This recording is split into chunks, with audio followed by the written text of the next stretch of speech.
Okay, so more movies that everyone says are good, but actually suck and are boring and are a waste of time. Or just have something about them that makes them... Quick recap from the last one. A lot of people seem to have issue with me trashing Pulp Fiction. And here's the thing. I said Pulp Fiction is good. I like Pulp Fiction. I just thought the dialogue was a little corny this time around. And I'm not judging it by new standards, you know? I don't think I would. I think I'm saying, like, you can make that argument. Listen, I'm a firm believer that, like, a movie can get corny over time. You know what I mean? And people try to act like just because it was made in the 70s, it's like, oh, it can't be corny. It was a different time. No, it was corny in the 70s, too. And when I watched Pulp Fiction this most recent time, I thought it was a little corny. So. Okay. All right. We can't, you know. No, we're not. I'm not going back into it. I'm thinking of a new movie. Have you seen The Warriors? No. Okay. A movie that feels a little basic now, and I know you've seen this because everyone's seen it. It's okay. So I have this thing, Fight Club. All right. Yeah. You watch Fight Club when you're 16, and you're like, tits, cool. Yeah. Fights, cool. Guys. Secrets. Right. And then when you're like 21, 22, you watch it and you're like, wow, man, like life's like, what's the point of life? You know, what I want to be, I want to like make an impact, and I don't want to be some sort of IKEA buying. Dude, I'm not working at this Long John's anymore. Exactly. You're like, I'm not going to be a drone, I'm not going to be a corporate drone. And then you watch it as an adult, and you're like, that's a nice couch in his apartment. Yeah. And I'm kind of sad that it blew up. Yeah, you know, it was a cool looking place. I get that. You realize the person that Edward Norton hated in himself, you're like, I kind of like just being a boring guy. Yeah. You know? Yeah. They're like, hey, it's actually not that bad, you know? Yeah. I just like, he has a cool apartment. Why aren't we talking about that? Don't be angry. Well, yeah, because he's like talking about, like, there's that scene where, also another thought I had in the movie, you're like, whoa, IKEA was around when Fight Club was made, because they reference IKEA. Dude, apparently IKEA's been around since like the 70s. I feel like, yeah, man, it's you say old that school shit all the time. I don't know about that. Who's going to IKEA in the 70s? That was my... Bunch of weirdos. That they was were my way main too ahead thing. of the curve. Yeah, that was my main thing when I saw it. I was like, oh, IKEA was around. And that was what I watched when I'm a 30-year-old man and I watched Fight Club. That was my initial thought. And then the rest of the movie, you're like, all right. You know, but the thing is you watch it and you're like, this whole sort of like parallel reality type thing is kind of played, because you think about it, you're like, but they started, like, what's the guy's name? I don't even know the guy that wrote the book. Chuck Palahniuk. Yeah, you're like, he started this. You're like, so you watch these old movies and you're like, these are corny and kind of derivative. It's like, well, the movies you've seen that came out after this derive from this, so give it some fucking credit. Yeah, of course. That's like the whole Nirvana created Nickelback debate, right? Yeah, like, exactly. You know, it goes both ways. Listen, Fight Club, I like Fight Club. I mean, we're talking about movies that everyone says Fight Club is the movie that like it probably has the most posters on a wall. Oh, dude, more than Scarface? I would say so. No. I would say so. No, dude, you're mistaken. This is the ultimate hierarchy of trashy bedroom movie posters that every dude who's 17 has. The top one is going to be Scarface or Pulp Fiction. It's going to be one of those two. Fight Club. You think so? I do. I'll give it 3, but I don't think it's 1 Fight Club, it's the we've talked about this. It's the Fight Club is like the favorite movie of the person that thinks they're smart. Okay. Or like Inception. Yeah. You know? Well, okay, so while we're in that realm, I'll go with Inception. Okay. Dude, I like Christopher Nolan. Obviously, he's incredibly talented. Yeah. One of the best. But man, that movie, that was one of these, we talked about this one time about like a movie being confusing for no real reason other than to just be confusing. Yes, okay. And I never felt engaged with any character in that movie. I don't remember any of their names. I don't really remember it really, honestly, it wasn't about, the problem was like the actual main plot of it. The driving force of the plot, the idea of Inception, was so confusing that there was no emotional attachment to it for me because all the other stuff wasn't important. Like, it's also focused just on like the weirdness of this time-space thing. The intricacy of the plot. Now, having said that, dude, I love Dunkirk. And I fucking loved... Sorry, I got a text about my fucking dog. It's good. She pooped. She's not gonna have to shit later when I walk her out. This is actually very important. It's a quick aside, because if Betty has to shit at night, there's some weird fucking people hanging around down there, which I gotta walk like 4 blocks to make sure she shits. So now that she doesn't have to, I can just go to the corner, and I'm not gonna have to. Yesterday I saw some dude showering in the fountain at the bottom. I was like, cool, man. I like Dunkirk. I love Memento, obviously great. His first film, Following, fucking awesome. Okay. Inception though, wasn't into it. It was too. It felt like it never landed for me. I was just like, oh, this is a cool thing, I guess. But people who love Inception talk to you like you're reading the fucking Necronomicon or something. Like it's like this piece of biblical text that cannot be deciphered. I'm like, no, dude, it can be figured out. It's very stupid. Yeah, it's fun though. It's a fun movie. It is fun. Yeah, you know. But you don't have to be good. I can if a movie doesn't quite make sense and there's a lot of plot holes and a lot of stupidity in it. If it's fun, I think it's redeemable. Oh yeah, of course it is. Listen, but we're not trying to be like the movie cons out here. You know what I mean? We're not trying to be the guys who hate on everything. But you're asking about a movie that I think gets a little too much praise, and I think it's Inception. That's a great. No, I agree with you. Now what's yours? I agree with you. Hit me also, with another. Joseph Gordon-Levitt's character in that movie is like very redundant. There's Dude, like so you don't dumb. need Tom Hardy, and I think it was Tom Hardy, wasn't he in that? I think so, yeah. There's just a lot of like redundant characters in it. And then also like the plot line itself is this like, you believe it's complex, but you think about it and you're like, we all dream. It's all reality. And this isn't how dreaming works. Yeah. You know? Yeah, this is like an alternate reality. And that's it. Yeah. And it's kind of lame when they're like, and they're on the plane. And it was just like, you watched a movie where everyone took a nap on a plane. You're like, what? Yeah. Yeah. You're like, come on, man. I get it. But what's yours? Hit me with another. Oh, I'm going to go with Call Me By Your Name. Which I agree with. Because it came out, I think it came out, maybe it was the year after, but it came out with like Lady Bird, which was... Yeah, it was the same year. It was 2017 or 18. Yeah, it was something like that. But it was like, oh, these are people... I mean, I think Greta Gerwig did Lady Bird, but it's like... It's people who think their lives are interesting and they've never considered anyone else's life. Because you watch, okay, so I'll start with Call Me By Your Name. You're watching it and it's like, okay, these people are all insanely wealthy. All right. He's like a professor and he lives in some place in Italy and they're just like kind of like, they live this like life of leisure. Okay. So and then they're all so pretentious and they're all like talking about what they know and like, oh, this is like the Bach. Oh, I did Bach's version because I thought it was like and then it's all they're very intellectual family. It drives me nuts. So you're watching it and you're like, dude, all these people are cunts, dude. All of them. And they're so annoying and they're all just like trying to like intellectually stunt on each other. And you're watching these two, and then all the lines, you can tell there's like sexual tension here, but is he straight at the beginning and then he turns gay? Is this guy, like, did we know he was gay? And then to me, it almost feels like you're watching these two men be like, hey, we're both very physically attractive. Wouldn't it be funny? Wouldn't it be just like, let's just fuck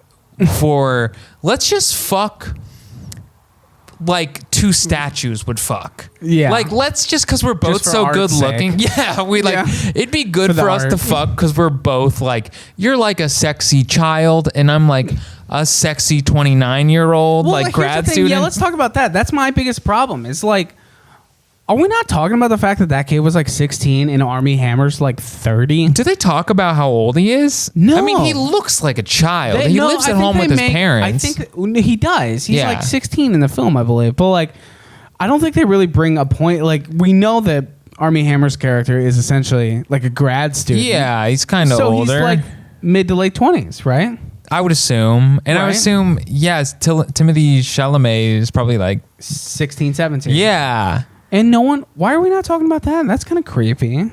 And he's like fucking the peach. And I'm like, dude, listen, it was like a fun little, it was a nice slide. It was a nice little visual poem, you know? But it bothered me that the kid was like, there was a huge age gap difference, which here's the counterpoint to that though. People are going to be like, well, it's kind of talking about how in the 80s, things were different, obviously things were different yeah. It didn't take Oh, I place know. currently. It took place in the 80s. So people were going to be like, well, back then you had to hide being gay, and it wasn't, nearly as, But they're in common, Italy so where there's- they're all like, everyone's so tolerant and like sucking each other's dick and like pussies and stuff. It's like it wasn't like you were in, Indiana in the 80s or 70s. It was like you were in Italy where everyone was living these lives of leisure and having sex, and everyone was like woke as shit. You know what it was? And here's what I always call it. It's Brokeback Mountain with no stakes. Yeah. It's like Brokeback Mountain if everyone was woke. Yeah. There's just nothing He's interesting. just sad that the guy left. Yeah, it's like, yeah, bummer, man. I've been there. Yeah, he was just sad. And, let's also talk about the fact that the dad basically admitted to being gay at the end of it. Yeah, didn't he want to have sex with somebody at some He point? basically told his son, he was like, it's better to take the risk and instead of just spending your whole life not doing it. Yeah. And you're like, wait, Dad, you're gay? And they're like, wait, are these guys going to fuck now? He's going to fuck his dad? I don't know. That's how you end the movie. That's how you create that's how some Call Me stakes. By Your Name should have ended. Yeah. It's like the very end scene. He's like, you can't go your whole life not knowing. And Timothy Chalamet's like, Dad, have you never kissed a man? He's like, not till today. And then they like lean in. Credits. And then they make out. And then they start playing the Smiths. And then That's the credits start rolling. like Like they play like a rocker. This movie's like so sad and like low and like smooth. And at the end, they're like playing like Detroit Rock City as their father Aggressively and son are blowing. making out. His father and son are jerking each other off under like a Van Gogh painting. And the All right. mom's just upstairs. just like Italy's weird. Yeah. Higher education's weird. Yeah. That would have been way. What? Give it the Oscar. Call Me By Your Name was, that was kind of trash. You had another one, though, which was. Oh, I do. Okay. I know you're not gonna like this one, but The Lighthouse. Yeah, you weren't into it. I quite enjoyed it. If you haven't seen The Lighthouse, it's with Robert Pattinson and Robert Pattinson and Willem Dafoe. Willem Dafoe. Directed Robert Eggers. Yeah, who I like. But this movie, a young sailor going to a lighthouse with an old man, Willem Dafoe. That's it. And they're just trapped together and they're going nuts and hijinks ensue. they lose their mind. But here's my problem with these movies. I hate these movies. I just watched a movie called Shirley that I also didn't like.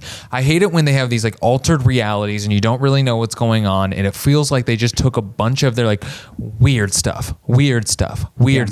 This guy's weird now. He behaves strangely. Oh, but now he's cool. Yeah. All right, now this. Now he's happy. Now he's gonna kill him. And then they throw all the stuff, and then it's like and credits. Where I'm like, you didn't make a movie.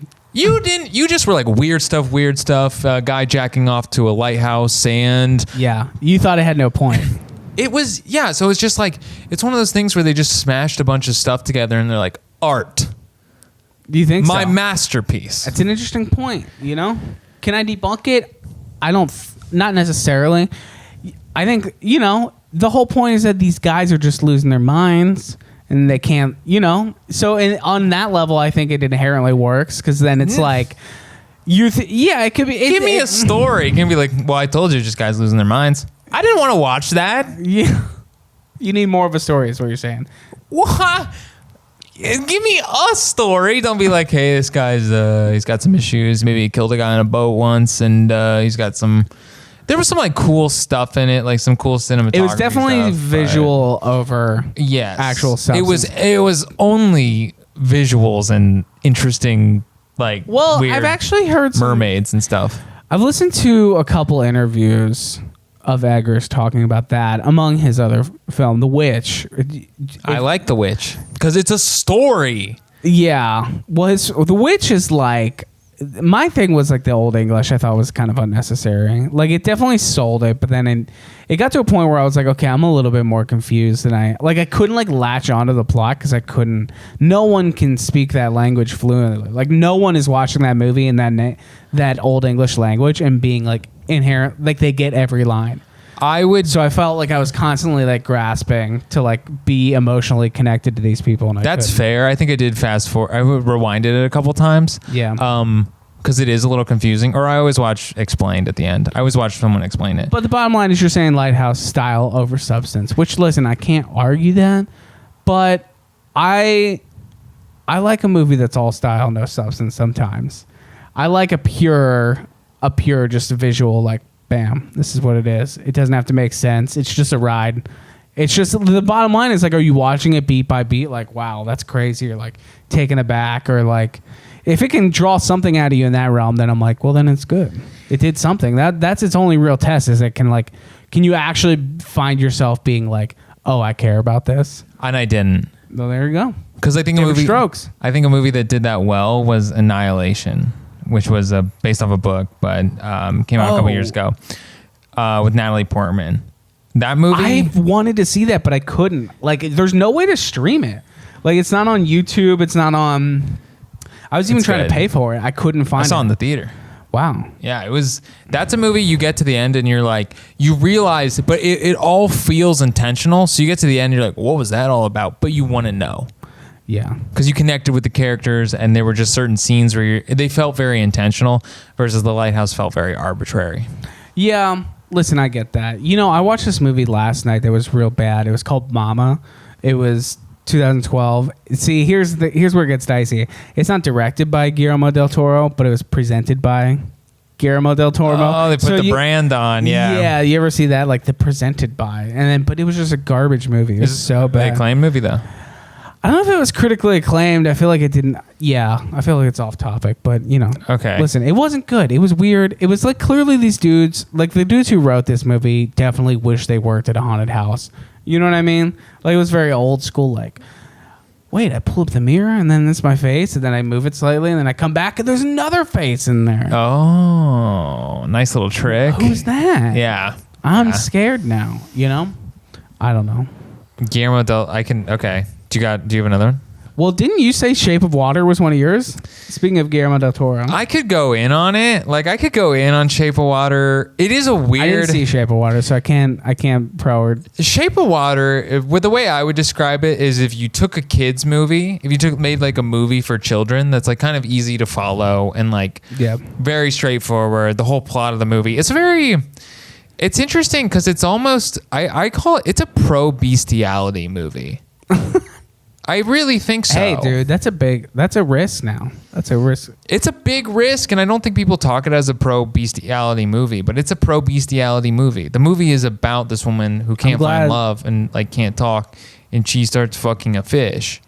I'm glad that we're finally talking about the issues that need to be talked about. I'm glad we're finally talking about the fact that this movie is a bestiality movie. Yeah. And Michael Shannon's the one who's like, you shouldn't be fucking fish. You shouldn't be doing that. Hey, right. I know two things in this world. Listen, I know we're in some kind of dystopia, but I still believe you shouldn't fuck fish. Right. They're not big enough. That's the thing. And then she's like, no, I'm going to fuck this fish. And Richard Jenkins is like, she should be able to fuck a fish. And then Richard, I don't want to get into that, but it's basically... To me, does the fish want to fuck anyone? You know? Yeah, the fish knows that. Here's the weird thing: the fish, he knows what's up. Yeah, he knows how to dick someone down, and he puts it together real quick. And the woman in the movie is like as soon as she sees the fish, is like. Because they establish her as a very horny character, because she's like masturbating at the very beginning of the movie. They show her like her daily routine, which she like sits in the tub and masturbates.